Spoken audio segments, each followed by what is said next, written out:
ஹல்லேலூயா. எத்தனை பேர் கீர்த்தனை புக்கு கொண்டு வந்திருக்கீங்க? பரவாயில்ல, நோட்டீஸில் போட்டதுக்கு ரெஸ்பான்ஸ் நிறைய கொடுத்துருக்குறீங்க. இன்று நம்ம மத்தியில் கீர்த்தனை ஊழியங்கள் என்று தலைப்பிலே ஊழியம் செய்து கொண்டு வருகிற அருமையான சகோதரன் ஆனந்த் திலகராஜ் அவர்கள் வந்திருக்கிறார்கள். அவர்களை கரங்களை தட்டி நாம் வரவேற்கலாம். அவரோடு கூட கீபோர்டு வாசிக்கிறதுக்கு அதே ஊரில் 46 புதூரில் வந்து தம்பி கிளாடியல் வந்திருக்காரு. அது கீதாஞ்சலி ஸ்கூலில் 9th ஸ்டாண்டர்ட் படிச்சிருக்காரு. அவரையும் ஆண்டவர் வல்லமையாய் பயன்படுத்தி வருகிறார். ரெண்டு பேர் ஒரு டீம் ஆகிட்டாங்க. எல்லா ஊர்லேயும் இவங்க 2 பேர் தான் போய் பாடல்கள் பாடி கீர்த்தனைகள் மூலமாக அவங்க ஊழியம் செஞ்சிட்ருக்காங்க. அவருடைய கரங்களில் நம்முடைய நேரத்தை ஒப்புக் கொடுப்போம். வெல்கம். நாமத்துக்கு மகிமை உண்டாவதாக. இந்த பிரேயர்ஸலில் முதலாக வந்து தேவனுடைய செய்தியை கீர்த்தனை பாடல் வழியாக சொல்வதற்கு இந்த தருணத்தை கொடுத்த என் தேவாதி தேவனுக்கும் நம்முடைய ஆண்டவராகிய இயேசு கிறிஸ்துவுக்கும் துதிகளையும் பலிகளையும் செலுத்தி நமஸ்காரங்களையும் நான் செலுத்திக் கொள்கிறேன். அது மட்டுமில்லாது லெந்த காலங்களிலே நாங்கள் அரச்சலூர் அந்த பகுதியில் நானும் கேடியில் அனைவரும் அந்த இடத்துல ஒரு கதா கலாட்சம் செய்த பொழுது அந்த ஆராதனை முடிந்த பிறகு சகோதரி அவர்கள் எங்களை சந்தித்து நாங்கள் பிரேயர் செல் நாங்கள் நடத்தி கொண்டு இருக்கிறோம். ஒரு நாள் உங்களை அழைப்போம், கட்டாயம் நீங்கள் வாரம் என்று சொன்னார்கள். இன்று அதை அவர்கள் நிறைவேற்றி விட்டார்கள். உங்களுக்கு ரொம்ப நன்றியை நான் தெரிவித்துக் கொள்கிறேன். அதுமல்லாது சகோதரர் அவர்கள் எங்களுக்காக வெள்ளிக்கிழமை அது நடக்க வேண்டிய அந்த உங்களுக்கு இந்த பிரேயர்ஸல் எங்களுக்காக சனிக்கிழமை தள்ளி வைத்து உங்கள் அனைவரையும் ஒன்று சேர்த்திருக்கிறோம். அதற்காக அவருக்கு நான் நன்றியை செலுத்திக் கொள்கிறேன். குழுமி இருக்கிற அனைவருக்கும் உங்களுடைய நன்றியை நான் தெரிவித்துக் கொள்கிறேன். நான் ஒரு சில வார்த்தைகளை சொல்லிவிட்டு பாடலுக்குள்ள சொல்ல விரும்புகிறேன். இந்த நம்முடைய மத்தியிலே கீர்த்தனை பாடல்கள் இப்பொழுது அப்படியே அருகிக்கொண்டே வருகின்றன. ஒரு 30-40 பாடல்கள் மட்டும்தான் நமக்கு தெரிந்து கொண்டிருக்கின்றன. பல பாடல்களை நாம் மறந்து விட்டோம். சில பாடலுக்கு ராகம் தெரியாத காரணம் அப்படியே விட்டோம், அப்படியே கடந்து சென்று விட்டோம். அதை நாங்கள் மீட்டெடுக்கும்படியாக ஒரு சில காரியங்கள் செய்து கொண்டு இருக்கிறோம். அதன் முயற்சியாய் தொடர்ந்து எங்களுக்கு நல்லதொரு வரவேற்பு கிடைத்து கொண்டு இருக்கிறது. அதற்காக தேவாதி தேவனுக்கு நான் நன்றியையும் ஸ்தோத்திரங்களையும் நான் செலுத்திக் கொள்கிறேன். நன்றி. ஒரு சில பாடலை உங்களுக்கு முன்பாக பாடுகிறேன். அதன் பிறகு செய்திக்குள்ள கடந்து செல்ல விரும்புகிறேன்.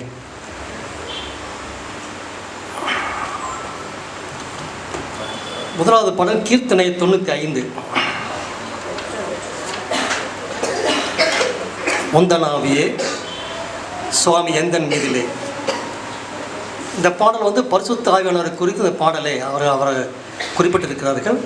பரிசுத்த ஆவியானவர் பல பாடல்கள் கீர்த்தனை உள்ளன. ஆவியை அருளுமே சுவாமி, ஆவியை மலை போல ஊற்றும், அருவியை அருப சொருவிய சாத்திரர் பாடல். அது மட்டும் இல்லாது பரிசுத்த ஆவி நீர்வாரும் திடப்படுத்துவோருக்கு அருள் தாரும் என்று சொல்லி அநேக பாடல் இருக்கின்றன. இந்த பாடல் வந்து உங்களுக்கு பார்த்தாலும் ஒரு புதுமையான ஒரு பாடலாக தான் இருக்கும். ஆனால் இது ஒரு தெரிந்த பாடல் தான். கீர்த்தனை அந்த புத்தெழுச்சி பாடலில் 383 எடுத்து பாருங்கள். 383 உங்களுக்கு தெரிந்திருக்கும் என்று நினைக்கிறேன். 300 தோத்திரம் இயேசுநாதா அந்த பாடல் அதே ரகம் தான். இதில் அதே ரகத்தை போட்டு நமக்கு இந்த பாடலை கற்றுக் கொடுக்குறதா இந்த பாடலை உங்களுக்கு முன்பாக நான் பாட விரும்புகிறேன்.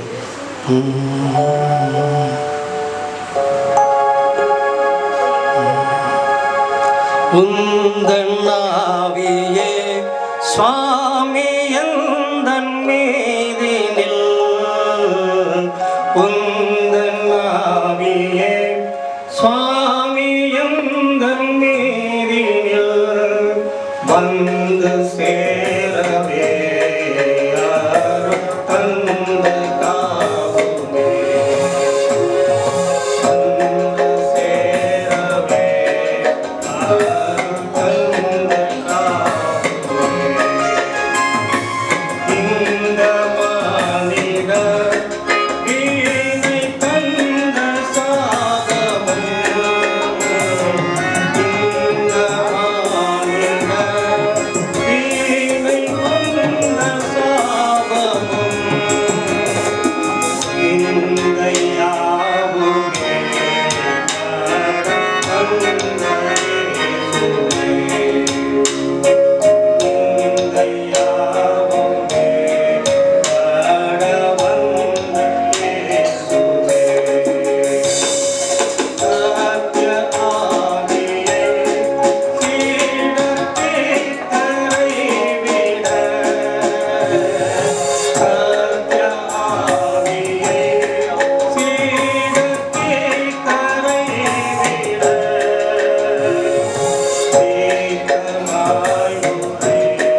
7 பாட்டை பாடலாம். 7 கீர்த்தனை இருக்கிறது. இந்த ஒத்தராகங்கள் அநேக பாடல்கள் நமக்கு இருக்கிறது. ஒவ்வொன்றாக நாம் வருங்காலங்களில் நாம் அதை குறித்து பகிர்ந்து கொள்ளலாம். அடுத்த பாடல் கீர்த்தனை 158, சித்தம் கலங்காதே பிள்ளையே.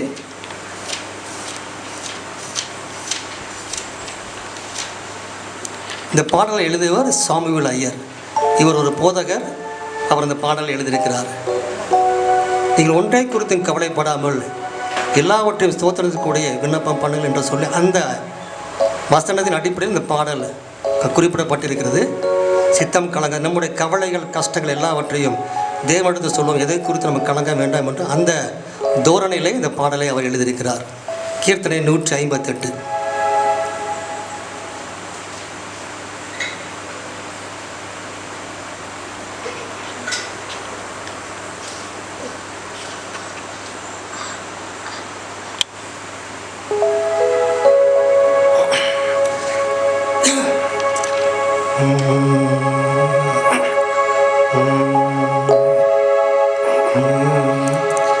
சித்தம் கலங்காதே பிள்ளையே செய்வதென்று, சித்தம் கலங்காதே பிள்ளையே செய்வதென்று, சித்தம் கலங்காதே பிள்ளையே செய்வதென்று, மெய்யனுக்குன் குறை சொல்ல வேண்டியதடைந்து கொள்ள, மெய்யனுக்குன் குறை சொல்ல வேண்டியதடைந்து கொள்ள, துய்யனிடம் நீ செல்ல ஆசா பாசங்கள் வெல்ல, சித்தம் கலங்காதே பிள்ளையே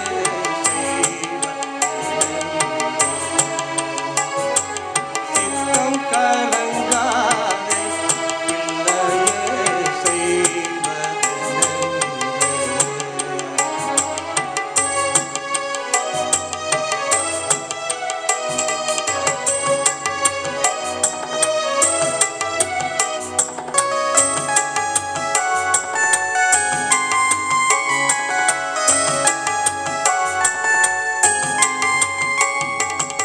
எங்கே நான் ஏகுவேன் என்று ஏங்கித் தவிக்காதே நின்று, எங்கே நான் ஏகுவேன் என்று ஏங்கித் தவிக்காதே நின்று, துங்கள் எல்லாமுமே வென்று சுகமளிப்பாரோ வென்று, சித்தம் கலங்காதே பிள்ளையே செய்வதென்று,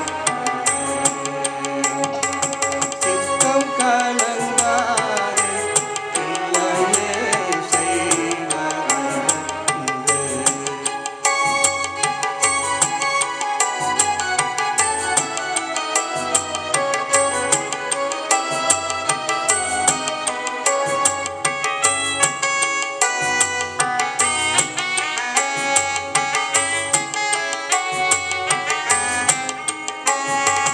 பரலோக வாழ்வை நாடு, பரன் தயவை நீ தேடு, பரலோக வாழ்வை நாடு, பரன் தயவை நீ தேடு, தர இன்பம் விட்டு போடு, தக காவலை விட்டோடு, சித்தம் கலங்காதே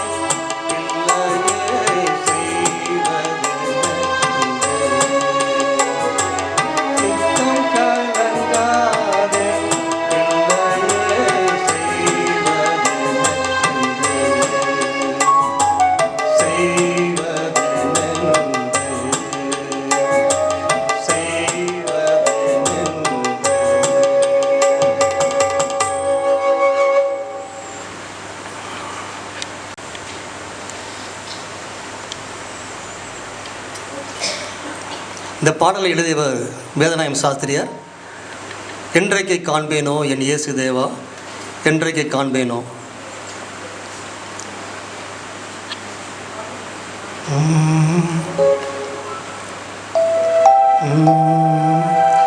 என்றைக்கு காண்பேனோ என் இயேசு தேவா, என்றைக்கு காண்பேனோ என் இயேசு தேவா, என்றைக்கு காண்பேனோ. குன்றாத தேவகுமாரனை தானே நான், குன்றாத தேவகுமாரனை தானே நான் என்றைக்கு காண்பேனோ என் இயேசு தேவா, என்றைக்கு காண்பேனோ. பரகதி பிறந்து பாரினில் பிறந்து, பரகதி பிறந்து பாரினில் பிறந்து நரர் வடிவாய் வந்த ராஜகுல்லாசன், நரர் வடிவாய் வந்த ராஜகுல்லாசனை என்றைக்கு காண்பேனோ என் இயேசு தேவா, என்றைக்கு காண்பேனோ.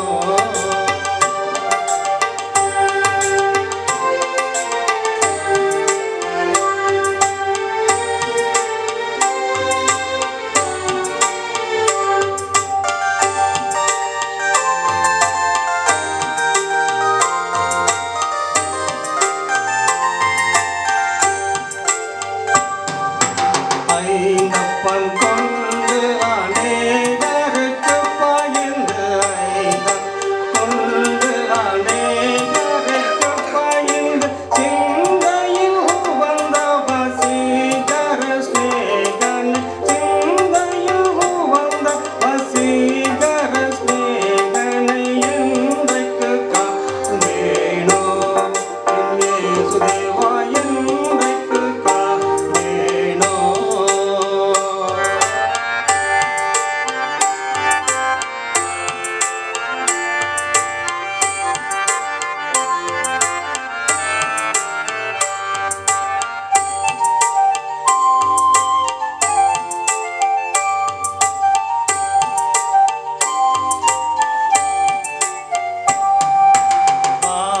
மாசில்லாநாதன் மாமறை நூலன், மாசில்லாநாதன் மாமறை நூலன், இயேசுவின் திருமுக தரிசனம் நோக்கினான், இயேசுவின் திருமுக தரிசனம் நோக்கினான் என்றைக்கு காண்பேனோ என் இயேசு தேவா, என்றைக்கு காண்பேனோ. குன்றாத தேவகுமாரனை தானே நான், குன்றாத தேவகுமாரனை தானே நான் என்றைக்கு காண்பேனோ என் இயேசு தேவா, என்றைக்கு காண்பேனோ.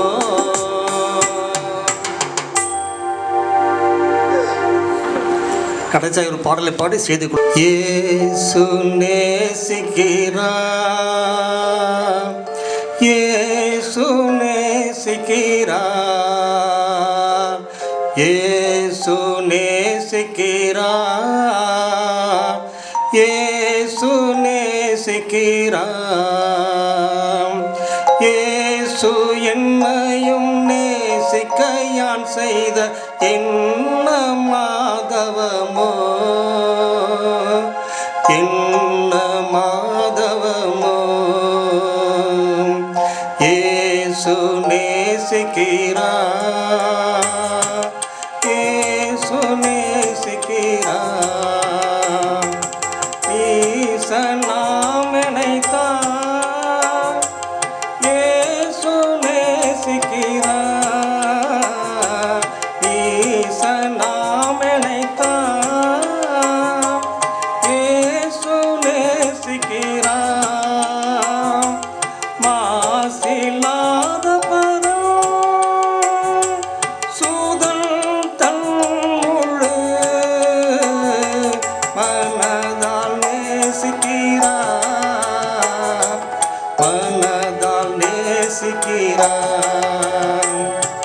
இயேசு நேசிக்கிறார், இயேசு நேசிக்கிறார்.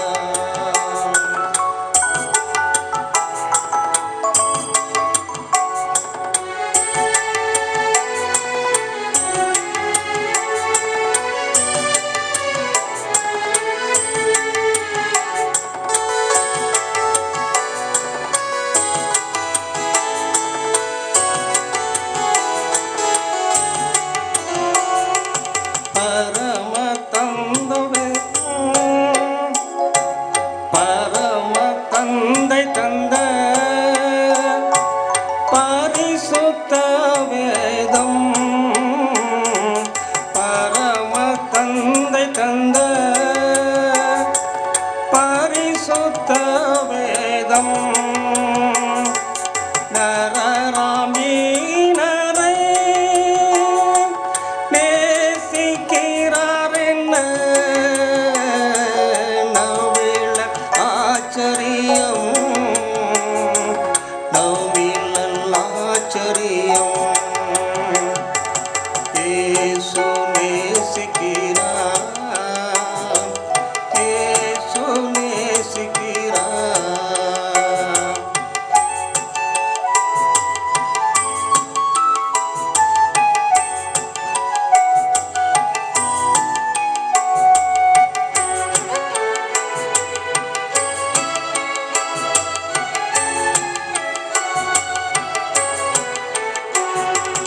ஆசை இயேசுவென்னை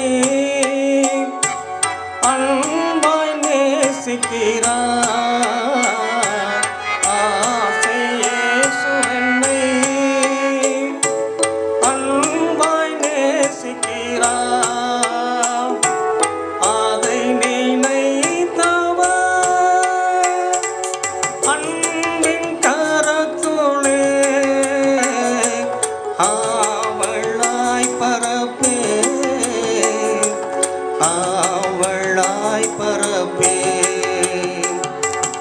இயேசு நேசிக்கிறார், இயேசு நேசிக்கிறார்.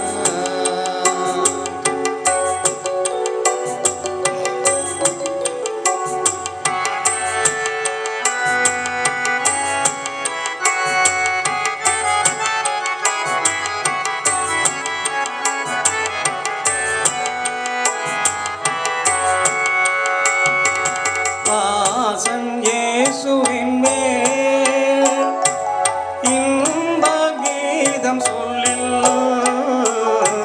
ராசன் இயேசுவின் மேல் இன்ப கீதம் சொல்லில், ஈசன் இயேசனைத்தான் நேசித்தார் என்றே இணையில் கீதம் சொல்வேன், இணையில் கீதம் சொல்வேன். இயேசு நேசிக்கிறார், இயேசு நேசிக்கிறார். இயேசு என்னையும் நேசிக்கையால் செய்த என்ன மாதவமோ, என்ன மாதவமோ, என்ன மாதவமோ, என்ன மாதவமோ.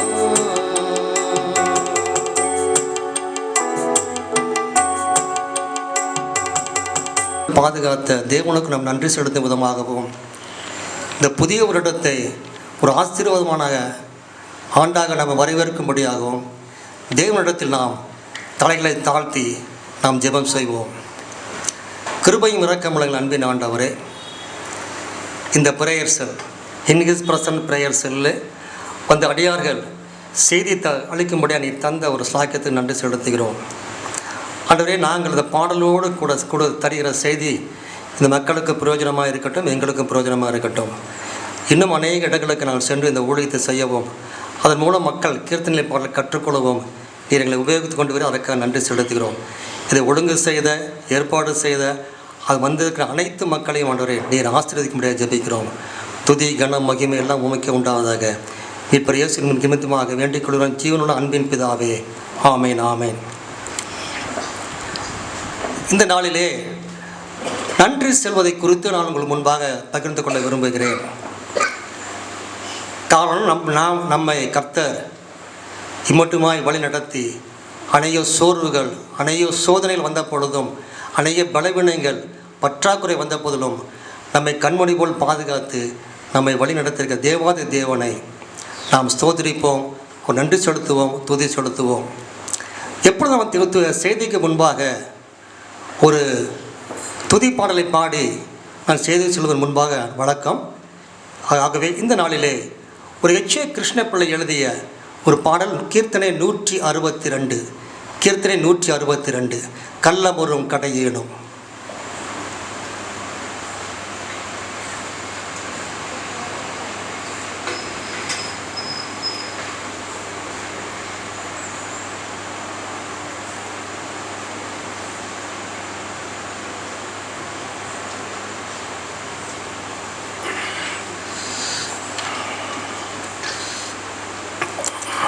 இந்த பாடலை எழுதியவர் H.A. Krishna Pillai, Henry Alfred Krishna Pillai. இவர் 1827ஆம் ஆண்டு பிறந்தார். 1900ஆம் ஆண்டு அவர் மறைந்தார். அவர் ஆரம்பத்திலேயே இந்துவாக இருந்து அதன் பிறகு கிறிஸ்துவை ஏற்றுக்கொண்ட காரணத்தினால் தன்னுடைய பெயரை ஹென்றி ஆல்ஃப்ரட் கிருஷ்ணப்பிள்ளை என்று மாற்றிவிட்டார். இந்த பாடலிலே முதல் 3 வரிகள் தேவனை புகழ்ந்து இயேசுவை புகழ்ந்து பாடும்படியாக இந்த வரிகள் இருக்கும். கடைசியாக இவ்வளவு நன்மை செய்த என் தேவன், இவ்வளோ நன்மை செய்த அந்த இயேசுவை நான் சிலுவிலே நான் பார்க்கிறேன் என்று சொல்லி அப்படியா இந்த பாடலை ஒவ்வொரு சரணத்திலையும் அவர் முடித்திருக்கிறார். ஆகவே இந்த பாடலில் ஒரு 6 சரணங்கள் இருக்கிறது. ஒரு 4 சரணங்களில் நான் பாட விரும்புகிறேன். கள்ளமுறும் கடையேனும் கடைந்தேற பெருங்கருணை.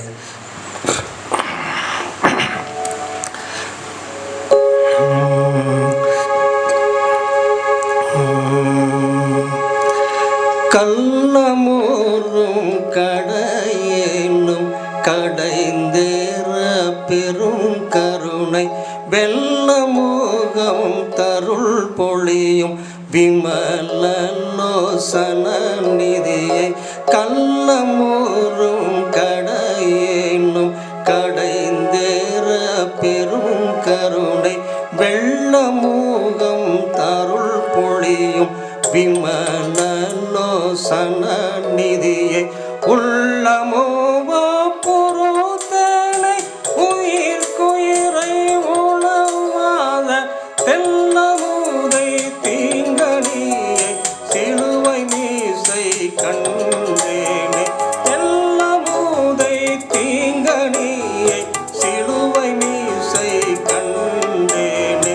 கள்ளமுறும் கடையேனும் கடைந்தேற பெரும் கருணை வெள்ளமுகம் தருள் பொழியும் விமலலோசன நிதியை.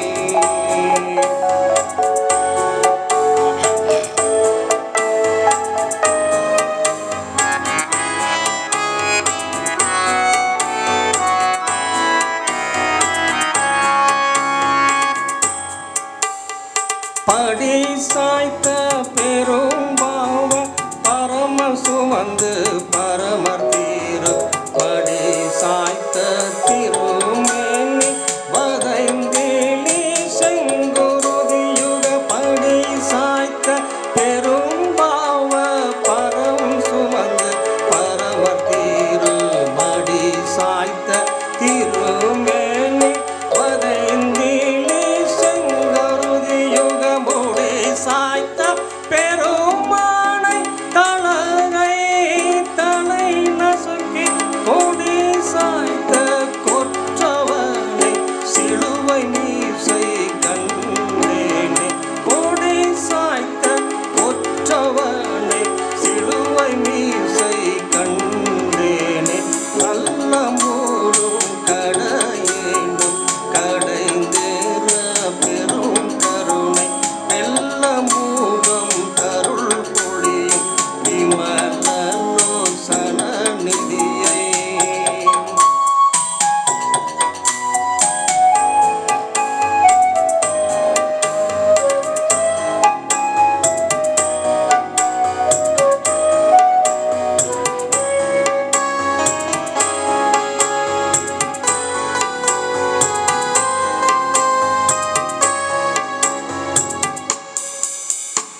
முதலும் ஒரு முதலாம் தேவினை கை தொழுதேத்தி திருகரண சுந்தருந்தம் வினைக்கு மும்முதலாய் மும்முதலும் ஒரு முதலாம் தேவினை கை தொழுதேத்தி திரிகரண சுந்தருத்தம் நாவினை கொண்டே தறிய நல்லறத்தின் தனி தாயை தீவினை கோர் அருமருந்தை சிலுவை மீசை கண்டேனே தீவினை கோர் அருமருந்தை சிலுவை மீசை கண்டேனே கள்ளமூரும் கடையேனும் கடைந்தேற பெரும் கருணை வெள்ளமூரும் தருள் பொழியும் விமலலோசன நிதி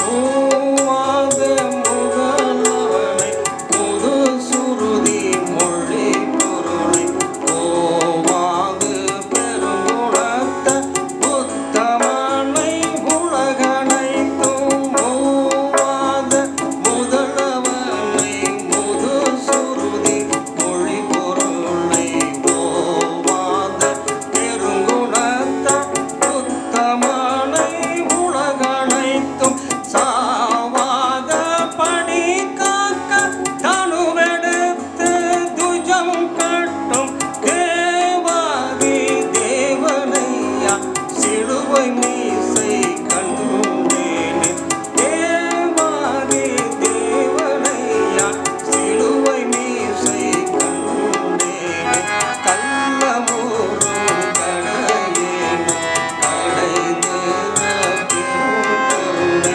உள்ளமோவ பொருதேனே உயிர்த்தேரை உணவாத எல்லமுதை தீரை உள்ளமோவ பொருதேனை உயிர்த்துயிரை உணவாத எல்லமுதை தீங்கனியே சிலுவை மீசை கண்டேனே எல்லமுதை தீங்கனியே சிலுவை மீசை கண்டேனே கள்ளமூரும் கடையேனும் கடைந்தேற பெரும் கருணை வெள்ளமூலம் தருள் பொழியும் விமலலோசன நிதியே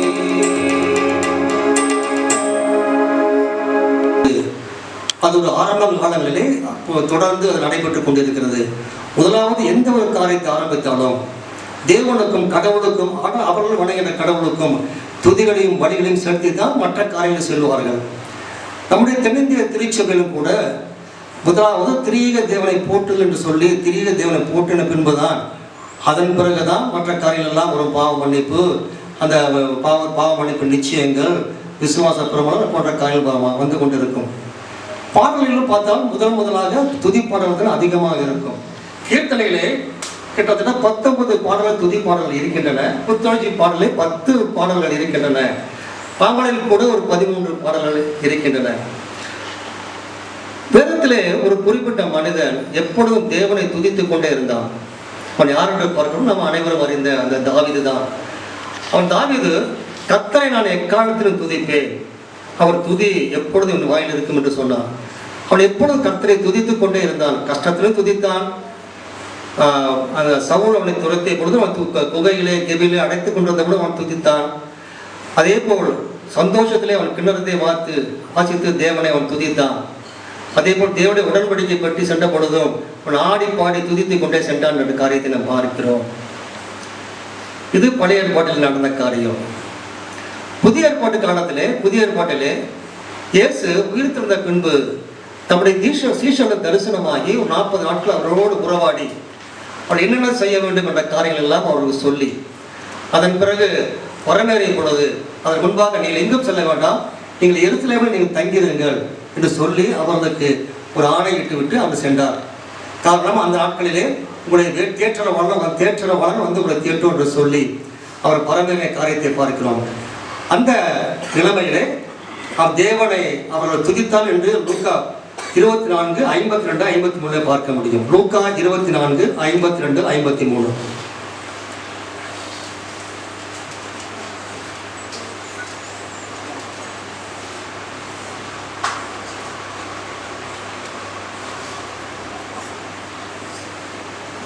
பின்பு இயேசு தமக்கு விரோதமாய் வந்த பிரதான ஆசாரியர்களையும் தேவாலயத்து லூக்கா 24:52-53. அவன் பிலாத்துவினிடத்தில் போய் இயேசுவின் சரீரத்தை திரட்டினார். கொஞ்சம் அவர்கள் அவரை பணிந்து கொண்டு நாடோறும் தேவாலயத்திலே தேவனை புகழ்ந்து துதித்துக் கொண்டிருந்தார்கள். பாருங்க, அவர்கள் அவரை பணிந்து கொண்டு மிகுந்த சந்தோஷத்தோட எருசலேமுக்கு திரும்ப வந்து நாள்தோறும் தேவாலயத்தில் தேவனை புகழ்ந்து துதித்துக் கொண்டிருந்தார்கள். ஸோ துதிப்பது என்பது, நன்றி செலுத்துவது என்பது பழைய ஏற்பாட்டு காலத்திலும் தேவனை புகழ்வதும் இருந்ததுண்டு. அதே போல் புதிய ஏற்பாட்டு காலத்திலும் அப்படியா தேவனை துதித்தார் என்று நாம் பார்க்கிறோம். இன்றைய நாளிலே 3 விதமான சூழ்நிலைகளிலே வேதத்தின் அடிப்படையிலே 3 நபர்கள் தேவனை எந்தெந்த சூழ்நிலை துதித்தால் என்று உங்களுக்கு முன்பாக நான் எடுத்துக்காட்ட நான் விரும்புகிறேன். முதலாவது, தன்னுடைய வேண்டுதல், தன்னுடைய விருப்பங்கள் நிறைவேறிய பொழுது தேவனை துதித்தார்கள். இரண்டாவது, மற்றவர்களால் நிந்திக்கப்பட்ட பொழுதும் அதை குறித்து கவலைப்படாதபடி தேவனை துதித்தார்கள். மூன்றாவது, கடினமான சூழ்நிலையிலும் தேவனை துதித்தார்கள் என்று பார்க்கிறோம். முதலாவது, தன் வேண்டுதல் கேட்கப்பட்ட பொழுது தேவனை துதித்தார்கள்.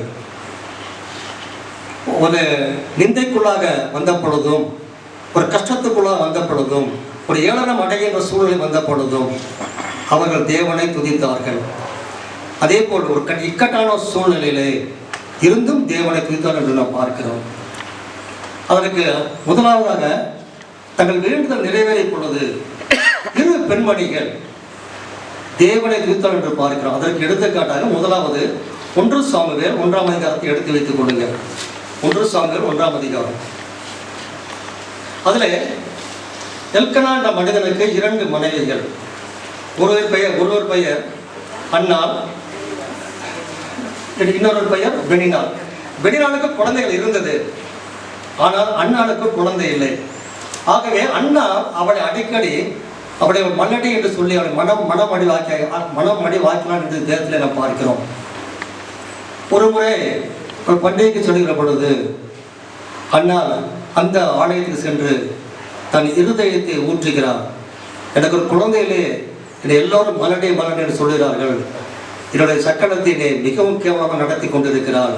ஆகவே நீர் எனக்கு ஒரு குழந்தை தாரும் என்று சொல்லி தேவனிடத்தில் வேண்டுகிறார். தேவன் தன் மனதில் உள்ள எல்லா காரியத்தையும் ஊற்று அவள் வேண்டிய காரியத்தை பார்க்கிறோம். எப்படி வேண்டுகிறார்? 1 சாமுவேல் 1ஆம் அதிகாரம் 11.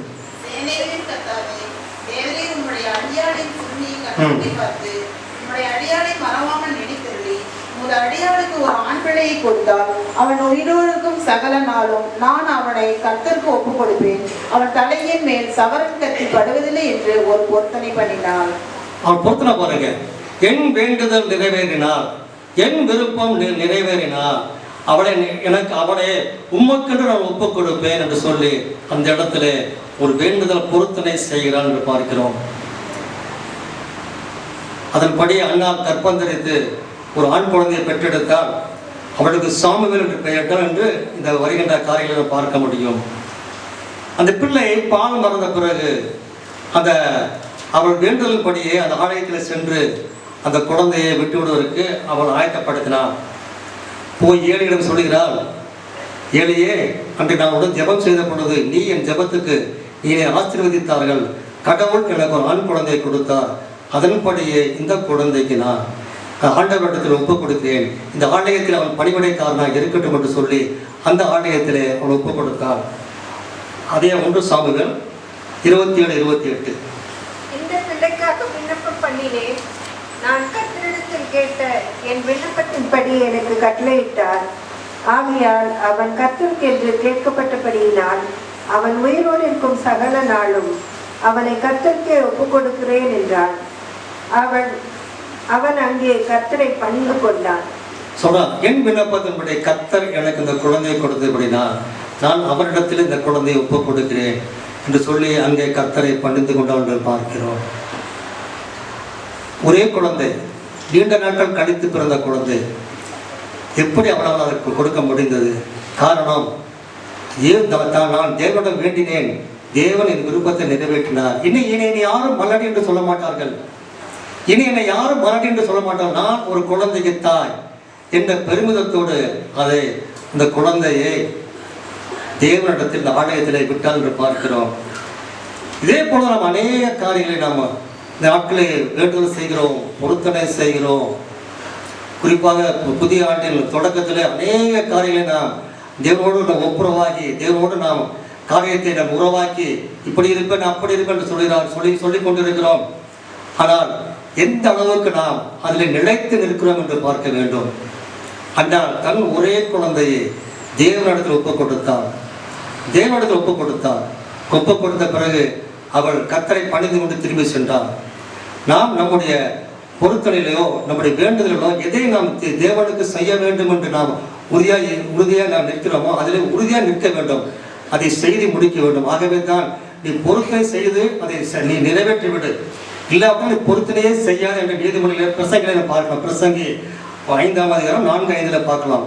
நீ பொருத்தனை செய்தால் அதை செய்து விடு, இல்லாமல் பொருத்தனையே செய்யாத என்று சொல்லி அந்த இதே சாலமோன் ஞானி இப்படியாக உரைத்து சொல்லுகிற காரியத்தை நாம் பார்க்கிறோம்.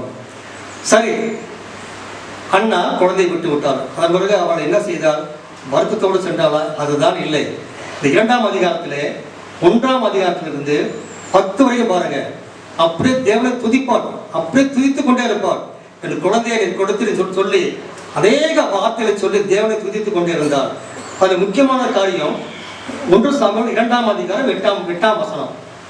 அவர் சிறியவனை குழந்தையிலிருந்து எடுத்து எளியவனை குப்பையிலிருந்து உயர்த்துகிறார். அவர்களை பிரபுகளோடு உட்காரவும் மகிமையுள்ள சிங்காசனத்தை சுதந்திரிக்கவும் பண்ணுகிறார்.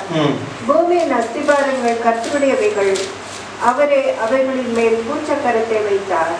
பாருங்க, நான் எளிமையா இருந்தேன், நான் கேவலப்பட்டிருந்தேன், என்னை எழுப்பினார், என்னை உயர்த்தினார். மற்றவர்களோடு உட்காரவும் நான் கம்பீரத்தோடு நடக்கவும் தேவன் என்னை நடத்தினார் என்று சொல்லி துதிக்கிறார். அந்த வசனம் பூரா பார்த்தீங்கன்னா கர்த்தரை துதித்துக் கொண்டே இருந்தார். அன்னாளின் பிரதிபலி கொண்டு பார்க்கிற பொழுது புதிய ஏற்பாட்டிலே மரியாதை குறித்து பார்க்கலாம். மரியாதைக்கு தேவதூதன் சொல்லுகிறார், நீர் கர்ப்பவதியாக ஒரு குமாரனை பெறுவாய், இயேசு என்று பெயரிடுவாயாக என்று சொல்லுகிறார். இது எப்படி நடக்குமோ?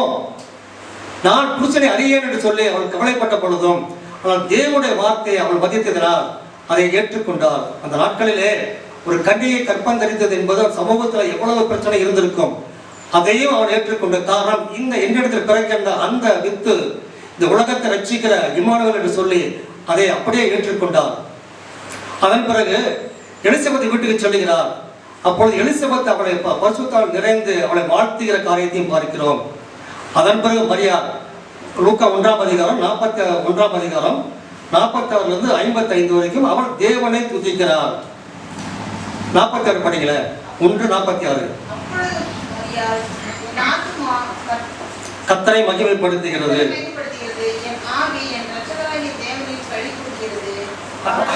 52 படிங்க. பலவான்களை ஆசனங்களிலிருந்து தள்ளி தாழ்மையானவர்களை உயர்த்தினார். பாருங்க, பசி உள்ளவர்களை நன்மைகளினால் நிரப்பி ஐஸ்வர்யம் உள்ளவர்களை வெறுமையாய் அனுப்பிவிட்டார். அதாவது அந்த வசனம் பூரா பார்த்தீங்கன்னா கம்பள துதித்தல். மரியாள் தேவனை துதித்துக் கொண்டே இருந்தார். என்னுடைய பிறப்பு ஒரு மகிமையுடைய பிறப்பு, நான் சாதாரணமாக இருந்த பலவான ஆசனங்கள் தள்ளி என்னை உயர்த்திருக்கிறேன் என்று சொல்லி எங்களிடத்திலிருந்து வருகின்ற அந்த இயேசுவாளர் மூலமாக நான் பெருமைப்படுகிறேன் என்று சொல்லி அவள் தேவனை உயர்த்திய காரியத்தை பார்க்கிறோம்.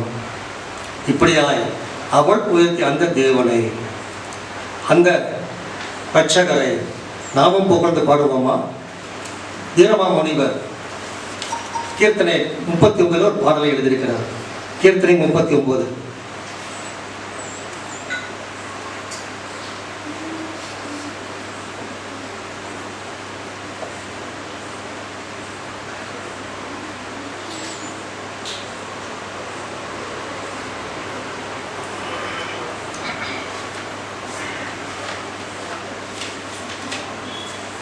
ஜெகநாதா குருபரநாதா. இந்த பாடலை எழுதியவர் வீரமாமுனிவர். அதனால் இவருடைய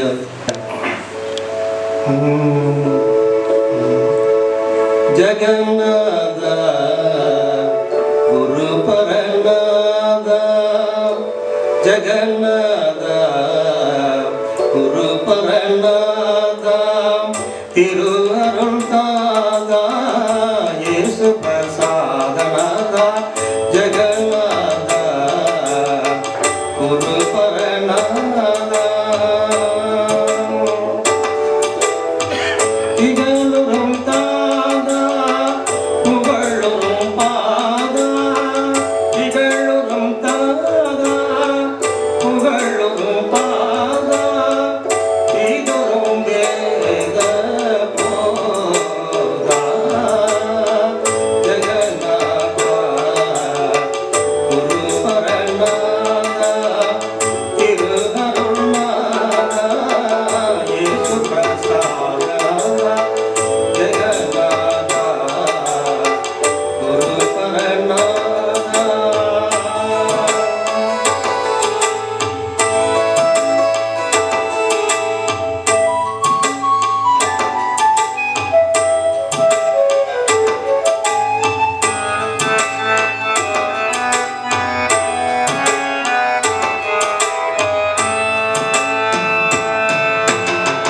முற்காலம் மாறிமைந்த மோச பிசாசு தந்த வைகுந்து கண்டிந்த பழியாளோ.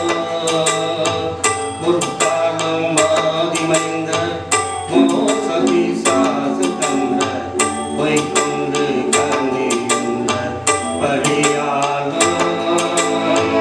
தற்காலம் நீ தெரிந்து கரைந்த வண்ணம் புரிந்து, நற்காலம் நீ தெரிந்து கரைந்த வண்ணம் புரிந்து, நரதேவனாக வண்ண மொழியாரோ, ஜெகநாதா குருபரநாதா, திருவருள் தாதா இயேசு பிரசாதநாதா, ஜெகநாதா குருபரநாதா.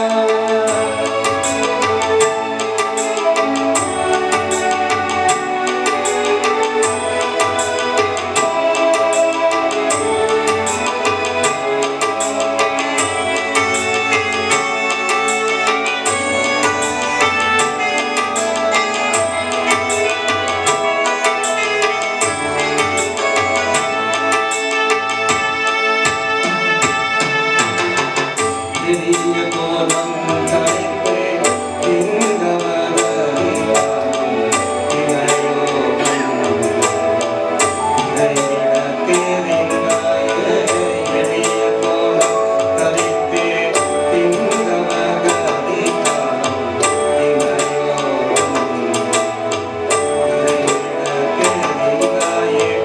குடிசையும் பண்ணி மூடி உயர் மன்னர் தொழும்படி, குடிசையும் பண்ணி மூடி உயர் மன்னர் தொழும்படி, புதுவனை காட்டிட புரிந்தாயே, ஜெகநாதா குருபரநாதா, திருவருள்நாதா இயேசு பிரசாதநாதா, ஜெகநாதா குருபரநாதா.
அன்னார் தேவனை துதித்தாள்.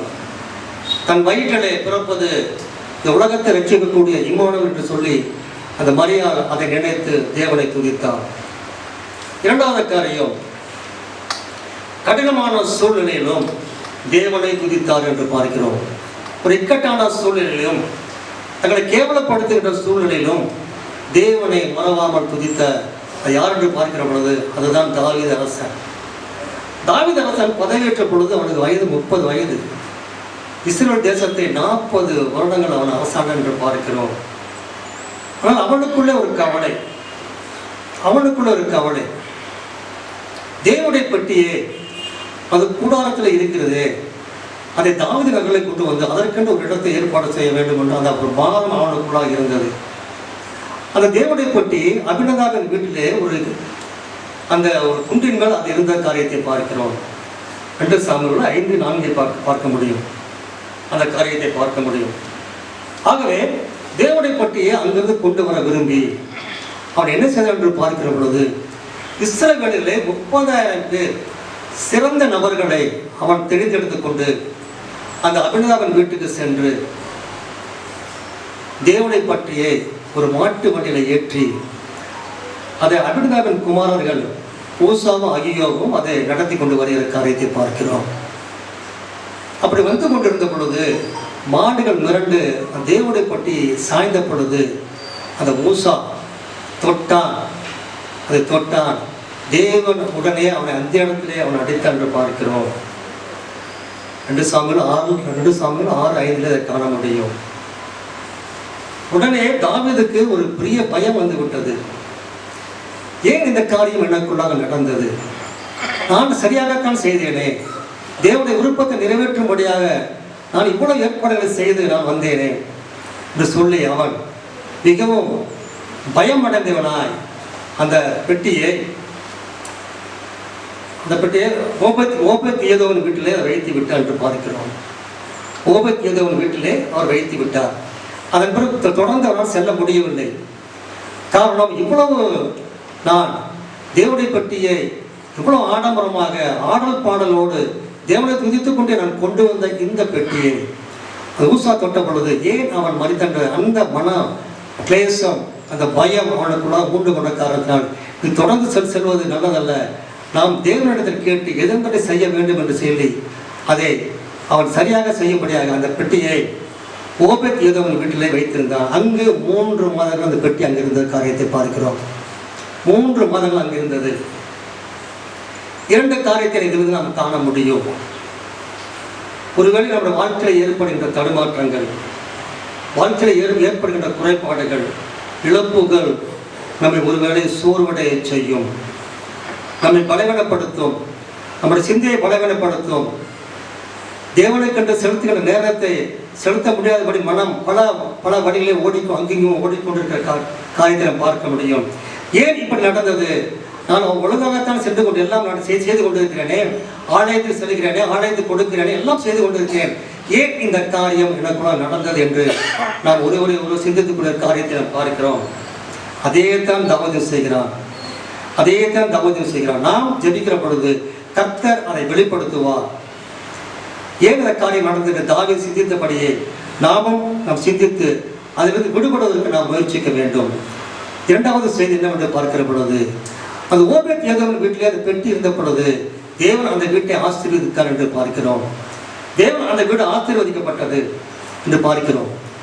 ஆகவே தேவனுடைய வார்த்தை, தேவனுடைய ஜெபங்கள், தேவனுடைய துதிகள் ஒரு வீட்டில் இருக்கும் பொழுது அந்த வீடு அவர் ஆசீர்வதிக்கப்பட்ட வீடாக இருக்கும். அந்த வீடு ஒரு இல்லம், ஒரு ஆசீர்வதிக்கப்பட்ட இல்லமாக அது இருக்கும். கடைசியாக தாவீதுக்கு அந்த வெளிப்பாடு கிடைத்து விட்டது. என்னவென்று பார்க்கிற பொழுது இதை நான் தவறு செய்து விட்டேன். நான் இஸ்ரவேலிலே 30,000 பேரை சிறந்த மக்களை தான் எடுத்துக்கொண்டேன் ஒழிய இந்த தேவனுடைய பெட்டி எடுப்பதற்கென்று ஒரு சில குறிப்பிட்ட ஆசிரியர் தான் அதை எடுக்க வேண்டும், லேவி கோத்திரம் தான் எடுக்க வேண்டுமே, அதை நான் தவறு செய்து விட்டேன் என்று சொல்லி தவறை உணர்ந்தவனாய் மீண்டுமே தவறை திருத்திக் கொண்டு 1 நாளாகவும் 15, 12, 13 படி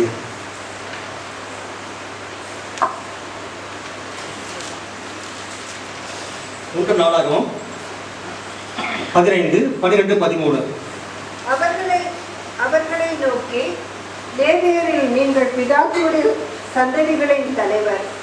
நீங்கள் இஸ்ரவேலின் தேவனாகிய கர்த்தரின் பெட்டியை அதற்கு நான் ஆயத்தம் பண்ணின ஸ்தலத்திற்கு கொண்டு வரும்படி உங்களையும் உங்கள் சகோதரரையும் பரிசுத்த பண்ணுங்கள். லேவியரை குறித்து சொல்றான். முதலில் நீங்கள் அதை சுமக்காதபடியினாலும் நாம் நம்முடைய தேவனாகிய கர்த்தரை நியாயமானபடியே தேடாத போனபடியினாலும் அவர் நமக்குள்ளே அடிவிழ பண்ணினார் என்றார். அடிவிழ பண்ணினார். அப்படியே ஆசாரியரும் போதுமா அடிவிழ பண்ணினார். ஆகவே பெட்டி சுமக்காத பண்ணினார். தேவன் எங்களுக்கு அடிவிழ பண்ணினார் என்று சொல்லி தன்னை திருத்திக் கொள்கிற காரியத்தை பார்க்கிறோம். அதன் பிறகு பெரிய கிண்ணறங்கள், வாத்தியங்கள் மூலம் எல்லாம் ஏற்பாடு செய்யப்பட்டன. லேவியர் போய் தேவனுடைய பெட்டியை எடுத்துக்கொண்டு வருகிறார்கள். வருகிற பொழுது தாவீது இப்பொழுது மிகுந்த சந்தோஷம். முன்பாக அந்த இசைக்கருவிகளோடு அவன் ஆடிக்கொண்டு பாடிக்கொண்டு வருகிறான். ஏபோத்தின் உடை அணிந்து கொண்டு ஆடிக்கொண்டு பாடிக்கொண்டு வருகிறான். தாவீது நகருக்குள்ளே வருகிற பொழுது அப்போத்தான் அவனுக்கு சோதனை வருது.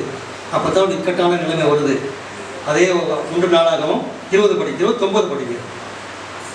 கர்த்தருடைய உடன்படிக்கை பெட்டி தாவீதின் நகரம் மட்டும் வந்தபோது சவுலின் குமாரத்தியாகிய மீகாள் பலகணி வழியாய் பார்த்து தாவீது ராஜா ஆடி பாடி வருகிறதை கண்டு அவனை தன் இருதயத்திலே அவமதித்தாள்.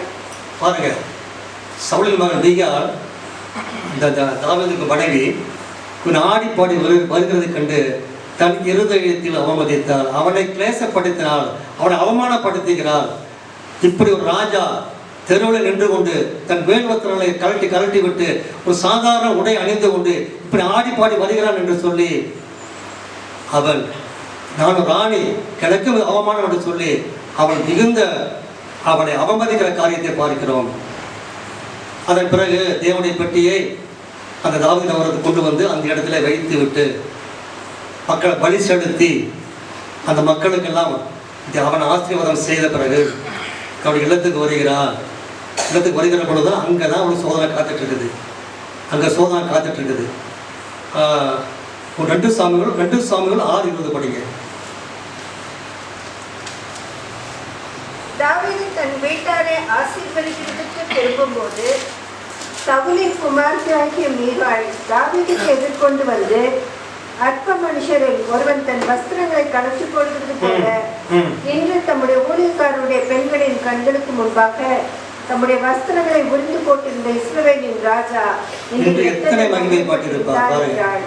நீ ஒரு ராஜா, நீ இந்த நாட்டை ஆளுகின்ற ராஜா, நீ எவ்வளவு கேவலமாய் வந்து வஸ்திரம் எல்லாம் கலற்றி விட்டு நீ சாதாரண உடை அணிந்து கொண்டு பணி பெற்றவர்கள் பார்க்கும்படி அவளோடு சேர்ந்து நடனம் ஆடிக்கொண்டிருக்கிறாயே, எவ்வளவு கேவலமாக இருக்கிறது சொல்லி இந்த இஸ்ரவேல் ராஜா இன்றைக்கு எவ்வளவு மகிமைப்பட்டிருக்கான்னு சொல்லி ஒரு கேவலமான வார்த்தை. மகிமைப்படுறது ஒரு வார்த்தை கேவலமாக சொல்றான். ஆனால் அதுக்கு தாவீது ரிப்ளை நம்பர் ஃபிட்டிங் ரிப்ளை கொடுக்குறான். தாவீது ஃபிட்டிங் ரிப்ளை 21-22 படிங்க. அதற்கு தாவீது மீகாளை பார்த்து, உன் தகப்பனை பார்க்கிலும் அவருடைய எல்லா வீட்டாரை பார்க்கிலும் என்னை இஸ்ரவேலாகிய கர்த்தருடைய ஜனத்தின் மேல் தலைவராக கட்டளையிடும்படிக்கு தெரிந்து கொண்ட கர்த்தருடைய சமூகத்திற்கு முன்பாக ஆடி பாடினேன். இதை பார்க்கிலும் இன்னும் நான் நீசனும் என் பார்வைக்கு அற்பனும் ஆவேன். அப்படியே நீ சொன்ன பெண்களுக்கும் கூட மகிமையாக விளங்குவேன் என்றார். தேவனுக்கு முன்பாக நான் இன்னும் நீசனமாவேன், என் பார்வைக்கு அற்புதமாவேன். காரணம் தேவன் தான் எனக்கு முதன்மை, மற்றதெல்லாம் அப்புறம் தன் பிறகுதான் என்று சொல்லி அவளை அதுக்கு பதிலடி கொடுத்த காரியத்தை பார்க்கிறோம். அதன் பிறகு மிக குழந்தை இல்லாமல் இருந்தது அடுத்த வசனத்திலே பார்க்க முடியும். இந்த செய்தி என்னவென்று பார்க்கிற பொழுது நாம் கடவுளுக்கு முதலிடம் கொடுக்க வேண்டும். மற்ற காரியங்களுக்கு கொடுப்பதை விட கடவுளுக்கு முதலிடம் கொடுத்து அதன்படி நம்முடைய காரியங்களை செய்கிற பொழுது தேவன் நம்முடைய ஒவ்வொரு காரியத்தையும் அவர் அங்கீகரிக்கிறார். தாவீது இதைத்தான் செய்தார். அவர் சொல்றா பாருங்க, கர்த்தரை எனக்கு முன்பாக வைத்திருக்கிறேன், எந்த சூழ்நிலையிலும் தேவனை ஆராதிப்பதை நாம் விட்டுவிடக்கூடாது. எந்த சூழ்நிலையிலும் அவன் அவமதிக்கப்பட்டான், அவன் மனைவி அவனை கேவலப்படுத்தினான், இருந்த போதிலும் அவன் தேவனை துதிப்பான் என்று சொல்லி அவன் வாக்குறுதி கொடுத்தான். இதே போலதான் நம்முடைய கீர்த்தனையிலே வேதநாயக சாஸ்திரை குறித்து நீங்கள் அறிந்து கொள்ளலாம். அவருக்கு இந்த மாதிரி ஒரு சூழ்நிலை வந்தது. அவர் சரபோஜி மன்னரிடம் அரசவை புலவராக அவர் இருந்தார். அங்கு ஒரு குறிப்பிட்ட நாளிலே சென்று அவருடைய கீர்த்தனை பாடலை, இயேசுவை குறித்த பாடலை பாடி அவர் கொடுக்கின்ற வெகுமதி வைத்து அவர் குடும்பத்தை நடத்தி கொண்டிருந்தார். ஒரு முறை அங்கு சுற்றியுள்ள புலவர்கள் எல்லாம் சரபோஜி சாஸ்திரியாருக்கு இவ்வளவு பொருட்கள் கொடுக்கிறாரே, இவ்வளவு நட்பா இருக்கிறார் என்று சொல்லி பொறாமைப்பட்டவர்களாய் ஒரு முறை அந்த அரசரிடம் சென்று, சரபோஜி மகாராஜிடம் சென்று, அரசே, இவர் எப்பொழுது இயேசு குறித்தே பாடிக்கொண்டிருக்கிறாரே, ஏன் நம்முடைய கடவுளை பற்றி பாடக்கூடாதா என்று சொன்ன பொழுது, ஏன் நீ என்ன பாடுவார் என்று சொன்ன காரணம், அந்த சரபோஜி மகாராஜாவும் இவரும் சாஸ்திரியாரும் பாடிய நண்பர்கள். என் அண்ணா பாடுவார் என்று சொன்னார். சாஸ்திரியார் முறை வந்த பொழுது அவர் கேட்கிறார், அண்ணா, நீங்கள் எனக்கு ஒரு கவி பாட வேண்டும், எங்கள் பிள்ளையாரை குறித்து ஒரு கவி பாட வேண்டும் என்று சொன்ன பொழுது, அண்ணா, நான் முடியாது, நான் பாட முடியாது, பராமரை அன்றி நான் பாடறி என்று சொல்லி சொன்னார். அந்த நேரத்தில் சுற்றிருந்த புலவர்கள்லாம் பாடும் பாடும் பாடும் என்று ஒரு ப்ரெஷர் மன்னருக்கு முன்பாக இவர் தலை கொண்டு நிற்கிற ஒரு சூழ்நிலை. ஒரு பெரிய அரசர், அதிகாரமுடையவர், அவர் நினைத்தால் என்ன செய்ய முடியும். அந்த நிலைமையிலே ஒரு அழுத்தத்துக்குள்ளாக ஒரு இக்கட்டான சூழ்நிலை அவர் இருக்கிற காரியத்தை பார்க்கிறோம். கடைசியாக முடிவெடுத்தார், இயேசுவை குறித்து நான் பாடினுடைய வேறு யாரை குறித்து பாட மாட்டேன்னு சொல்லி தன் வீட்டுக்கு திரும்பி விட்டார். தன் மனைவியிடம் நடந்த காரியத்தை சொல்லுகிறார். அவர் சொல்கிறார், தெய்வம் நமக்கு எல்லாவற்றையும் கொடுப்பார், நாம் இயேசுடன் நாம் முறையிடுவோம்னு சொன்ன பொழுதுதான் தன் தனி ஜெபநிலையில் சென்று ஜெபித்த பொழுதுதான் கீர்த்தனையிலே ஒரு அழகான பாடலை அவர் எழுதியிருக்கிறார். நாம் அனைவரும் தெரிந்த பாடல் கீர்த்தனை 73, இயேசுவை துதிசை நீ மனமே இயேசுவை துதிசை. இது நான் ஒரு கர்நாடக இசையை நான் பாட விரும்புகிறேன்.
என்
ஆசிரியர் தன் வாழ்நாள் முழுவதும் இயேசுவை குறித்தான் பாடிக்கொண்டிருந்தார்.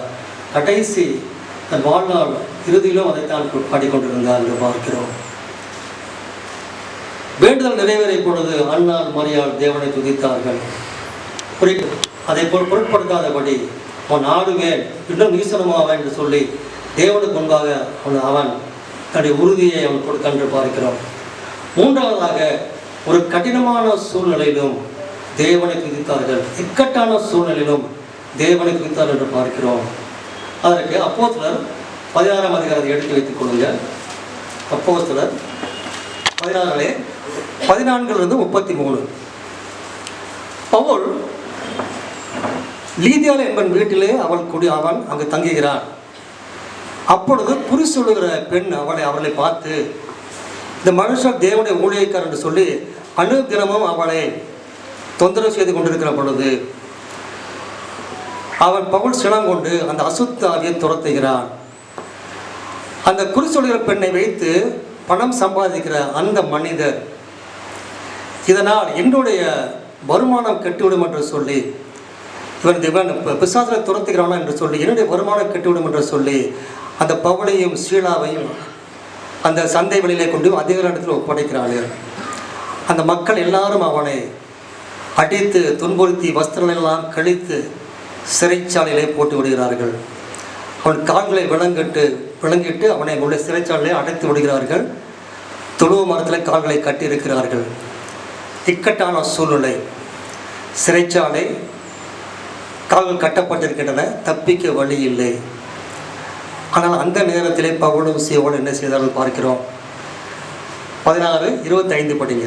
நடுராத்திரியிலே பவுலும் சீலாவும் ஜெபம் பண்ணி தேவனை துதித்து பாடினார்கள். காவலில் வைக்கப்பட்டவர்கள் அதை கேட்டுக்கொண்டிருந்தார்கள். பாருங்க, நாளை என்ன நடைபெறுமோ என்று தெரியாது, நாளை நமக்கு என்ன தண்டனை கிடைக்குமோ என்று தெரியாது. எப்படி வேணாலும் இருக்கலாம், சிறைச்சாலையிலே தொடரலாம், வேறு என்ன வேணாலும் செய்யப்படலாம். ஆனால் அந்த நிலைமையிலே தேவனை துதித்தால் எப்படி அவர் துதிக்க முடிந்தது? காரணம், அவர்கள் இயேசுவை முழு மனதாக ஏற்றுக்கொண்டபடினால், அவர் முழு விசுவாசத்தோடு அவரிடத்திலும் தரித்திருந்தபடினால் அவர்களால் தேவனை துதிக்க முடிந்தது. நடந்த காரியம் என்ன? 26 படிங்க. சடுதியிலே சிறைச்சாலையின் அஸ்திபாரங்கள் அசையும்படியாக பூமி மிகவும் அதிர்ந்தது. உடனே கதவுகள் எல்லாம் திறவுண்டது. எல்லாருடைய கட்டுகளும் கலன்று போயிட்டு. பாருங்க, சிறைச்சாலை இயேசு அந்த அவர்களை விடுவித்தார் என்று பார்க்கிறோம். சிறைச்சாலை கதவுகள் அதிர்ந்து பூமி நடுங்கி அவளெல்லாம் கட்டுகளெல்லாம் அகன்று விட்டது. காவல்காரன் பயந்துட்டான், தப்பி விட்டார்கள் என்று. இல்லை, நான் எங்கேயும் போட இங்கே தான் இருக்கேன்னு சொன்ன உடனே உடனே அவன் என்ன சொல்கிறான், நீர் வணங்குகிற தேவன் தான் உண்மையான தேவன் என்று சொல்லி ஆண்டவன் மாறே நான் என்ன செய்ய வேண்டும் என்று சொல்லப்படுது. அவர்கள் சொல்லுகிற காரியம், நீ இயேசு கிறிஸ்துவை விசுவாசி, அப்பொழுது நீயும் உன் வீட்டாரும் ரட்சிக்கப்படும் என்று சொல்லி அந்த இடத்துல ஒரு ஆத்தும ஆதாயத்தை செய்தார்கள், துதித்தார்கள். அந்த ஒரு காவலாளி இயேசு யார் என்று தெரியாத அந்த நபரை அவர் ஆத்தும ஆதாயம் செய்த காரியத்தை பார்க்கிறோம். இக்கட்டான சூழ்நிலை, என்ன நடக்குமோ என்று தெரியாத சூழ்நிலையிலும் தேவனை அவர்கள் புகழ்ந்தார்கள். இயேசுவை புகழ்ந்து பாடி துதித்து கொண்டிருந்த பொழுது எல்லா விடுதலையும் அவர்களுக்கு கிடைத்தது. இதே போல் நம்ம கடினமான சூழ்நிலைகள், அநேக கவலைகள், கஷ்டங்கள் நம்முடைய வரலாம். ஆனால் அந்த நிலைமையிலும் நம் தேவனிடத்தில் நாம் மண்டியிட்டு முழங்கலிட்டு நம் துதிக்கிற பொழுது அவர் நம் கட்டுக்களை விடுவிப்பார், நம் கவலைகள் எல்லாம் அவர் தீர்ப்பார். ஆகவே தான் அவர் சொல்லுகிறார், நீ ஒன்றை குறித்தும் கவலைப்படாது, காகத்தை பாரு, அதுக்கு நான் உணவு தரேன், அதை எங்கேயும் சேர்த்து வைக்கிறதில்ல. அப்படிப்பட்ட காகத்துக்கு நான் தருகிற உணவை உனக்கு நான் தரமாட்டேனா? காட்டு புஷ்பத்தை பாரு, அதை எப்படி நான் உடுத்து வைக்கிறேன், அப்படி உடுத்து வைக்கிற நான் உங்களுக்கு செய்ய மாட்டேன் என்று சொல்லி ஒன்றையும் கவலைப்படாது. கவலைப்பட்டால் அதனால் என்ன, உன்னால் ஒரு மனத்தை கூட்ட முடியும் என்று சொல்லி தேவன் அந்த லூக்காவிலே ஒரு உண்மையாக அந்த காரியத்தை செய்திருக்கிறார். அந்த கருத்திலே கடைசியாக ஒரு பாடலை பாடி இந்த செய்தியை முடிக்க நான் காத்திருக்கிறேன். கீர்த்தனை 182. கவலை வைக்காதே மகனே நீ கவலைப்படு. கவலை வைக்காதே மகளை நீ கவலை வைக்காதே, கவலை வைத்திந்த உலகை நாடி அபலமான வரநந்த கோடி, கவலை வைத்திந்த உலகை நாடி அபலமான வரநந்த கோடி, கவலை வைக்காதே மகனே நீ கவலை வைக்காதே, கவலை வைக்காதே மகளே நீ கவலை வைக்காதே.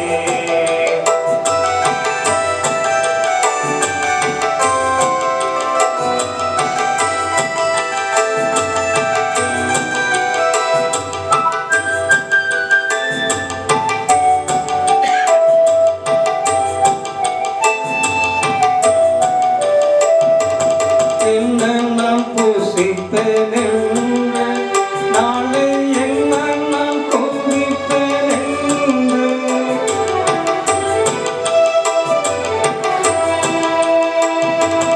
என்ன நான் பூசிப்பேன் என்று, நாளை என்ன நான் குடிப்பேன் என்று, இன்னும் என் கவலை கொண்டு தினம் ஏங்கிறாய் பல உண்டு, இன்னும் என் கவலை கொண்டு தினம் ஏங்குறாய் பல உண்டு, ஏங்குறாய் பல உண்டு. கவலை வைக்காதே மகனே நீ கவலை வைக்காதே, கவலை வைக்காதே மகளே நீ கவலை வைக்காதே.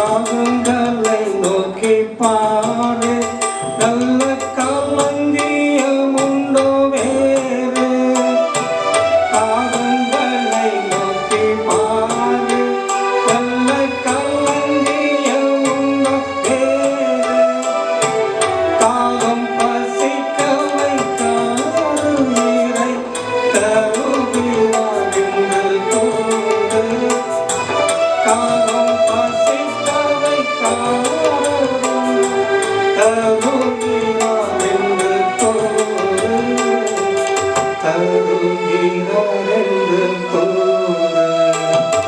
கவலை வைக்காதே மகனே நீ கவலை வைக்காதே, கவலை வைக்காதே மகளே நீ கவலை வைக்காதே.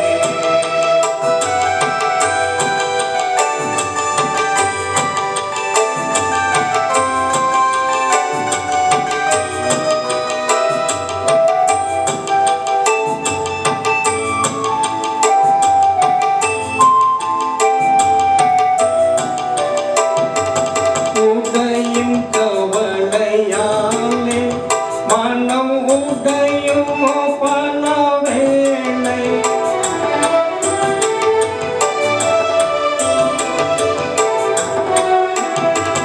உடையும் கவலையாலே மனம் உடையும் பல வேளை, முடியும் உந்தன் நாளே அல்ல முற்றுமது பிற வேளை, முடியும் உந்தன் நாளே அல்ல முற்றுமது பிற வேளை, முற்றுமது பிற வேளை.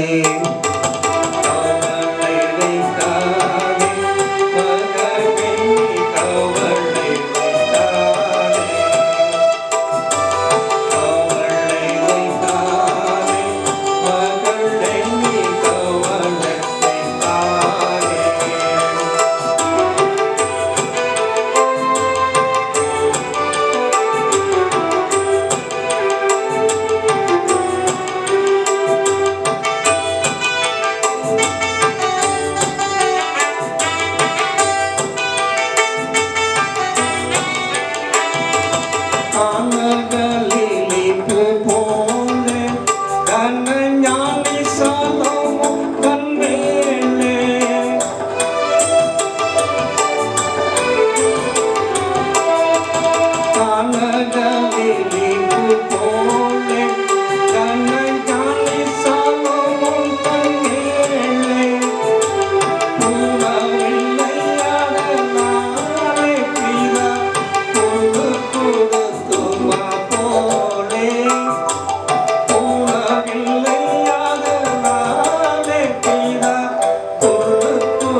இன்றைய நாளிலே 3 நபர்கள் வேறுபட்ட சூழ்நிலையில் தேவனை துதித்தார்கள். அன்னாள் மரியாள் தன் வேண்டுதல் நிறைவேறிய காரியத்தினால் தேவனை துதித்தார்கள். தாவீது தன்னுடைய மனைவி தன்னை கேவலப்படுத்தினாலும் அதை குறித்து கவலைப்படாதபடி நான் தேவனை துதிப்பதை நான் விட்டுவிட மாட்டேன், நீ எனக்கு ஒரு பொருட்டல்ல, இன்னும் அதிகமாகத்தான் தேவனை துதிப்பேன் என்று சொல்லி அவன் அந்த இடத்துல உறுதி செய்கிற காரியத்தை பார்க்கிறோம். சிறைச்சாலையிலே பவுலும் சீலாவும் கால்கள் கட்டப்பட்ட நிலைகளும் கடினமான சூழ்நிலை, அந்த நிலைகளும் தேவனை துதித்தார்கள். ஆகவே நாம் எந்த நிலையில் இருந்தாலும் நாம் எல்லாவற்றும் தேவனை நாம் துதித்து கொண்டே இருக்க வேண்டும். எதை குறித்து நாம் கவலைப்படாதபடி தேவன் நம் தேவனுடைய துதிகள் நாம் ஏறெடுக்கிற பொழுது நம்முடைய விசுவாசம் வளரும். நம்முடைய விசுவாசத்தை உறுதிப்படுத்துவோம். விசுவாசம் வளர வளர நம்முடைய துதிகள் எப்பொழுதும் உயர்ந்திருக்கும். தேவன் தாமே இந்த வார்த்தைகளை ஆசீர்வதிப்பாராக. ஆமென்.